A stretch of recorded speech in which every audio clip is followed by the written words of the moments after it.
Gen Z got handed student debt, overpriced housing, and a broken internet. It feels like we're trapped in the matrix, forced to pick between the red or the blue pill. But what if we had another choice? One day I was watching The Matrix and I was like, yo, hold up. This is kind of different from what I saw it when I was a kid. Whenever I was a kid, I was just like, yo, what the fuck is this? Are we actually in a simulation?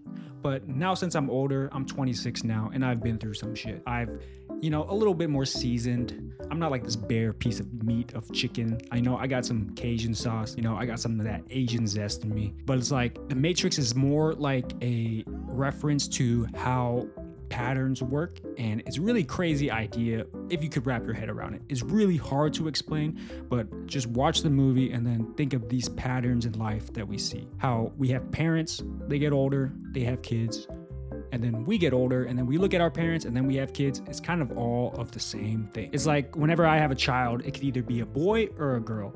And if it's a boy, it's gonna like do boy stuff. And if it's like a girl, it's gonna do girl stuff. So it's kind of like that. But in that moment, you don't know what the future holds. But if it's a girl, then life is gonna be so much different than if it was a boy.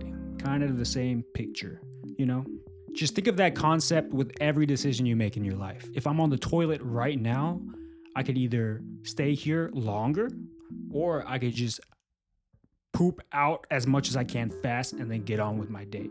But it is time relative to that. So like if I decide to doom scroll right now and spend 30 minutes on this toilet, then that 30 minutes gone, I'm consuming some content that's going to affect my brain, that's going to affect the future of my own reality. It's kind of crazy, but just picture this in everything you do in your life so you're aware and conscious of these decisions. And it's really some crazy stuff, you know what I mean? Our parents had affordable homes, pensions, job security. What do we get? Sky-high rent, debt before we even start. And tech companies harvest our data. It's like boomers were collecting bubble meals and we got stuck with energy cards, bruh. So if you think about this concept and patterns and, decisions that affect your day-to-day life, our parents had those too, and they affect our lives, aka boomers or the older generations. So whenever they made these decisions in their mind, like, I don't think they ever thought about the mess that they left for us to clean up, So the government is just trying to put pieces together to make everything all work, and that's just how life goes. It's like if we were playing a Monopoly game. You just move around this board, collect some assets, people pay rent, yada, yada, yada. Eventually, as time goes on, someone has all the money. That's just how the game works. And right now, we pretty much hit this end goal of this game, and it's time to start a new one. But this pattern that we've seen many, many times throughout human history happened over and over and over again. But as it happened over and over again, we got a little bit better. We don't see stuff like the Great Depression anymore. People are starving because we're more advanced. We have new tech, new innovations that keep us going to the future. Blockchain isn't about money. It's about ownership. Imagine if your data, your identity, your future wasn't trapped inside Facebook, Google, or the banks. Imagine if it was like Pokemon cards. You actually own them. You trade them. You flex them. You build communities with them. That's what a decentralized system looks like. Not asking permission, just playing our own game.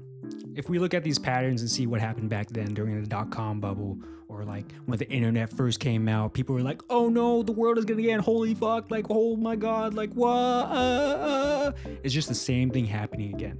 And then we could see it real time because we have stuff like this, like Pokemon cards. It's like a symbol of nostalgia. It's kind of like us Gen Z, we're holding on to the past because things are changing so fast and we're not ready to let go because we were in the past and then now it's the future, and now the younger kids are like using AI and stuff and all that, and we really need a renaissance kind of thing, like an enlightenment thing, when new tech comes and we just innovate, and we need new systems in place to protect ourselves, because these older boomers and like people like that, they're not going to be aware of what is going on and like how this tech works. It's like kind of like your grandma getting on the phone and like some like Indian dude in India is in like a data center and is trying to get her to like give her money somehow, and like she's just like, You know what I'm saying? And as the world keeps innovating with AI, data is going to become a really sensitive topic. And people are going to be like, should I regulate it? Should I do this with it? And that's a really tough question to ask because we all don't really know. And all I know is AI needs data to do the things that it needs. So whenever someone says, I'm training my AI model, like some people get triggered by that because they don't understand that it's just not coding at all. It's really you're just feeding an AI data, your own data, so it can become your personal assistant. It could do things for you. It could like photos that you like and generate them. It just gets to know you better. And that data is very sensitive. And I would like to own that data myself. So if I could be like a data slut, I could sell it to some person and they could use it whatever they want. It's up to me. And I think the world is heading in that direction. And everyone should be using AI to keep innovating, and it's not just some like scary, witchcraft stuff. Because it's like the patterns, like the .com bubble and stuff. It's like kind of like that. It's just all repeating itself.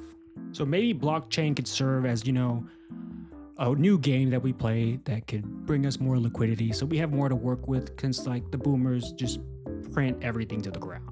It's kind of like if the Bubble Mew came out and it's super valuable and like I want it and it looks good, but then Pokemon just says like, hey man, we're gonna like print a bunch of Bubble Mew promos. It's like the same exact thing that the boomers are doing to us, but like with our money.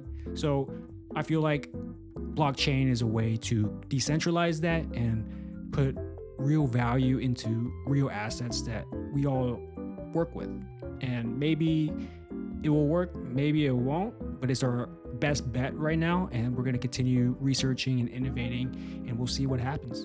So can blockchain save Gen Z?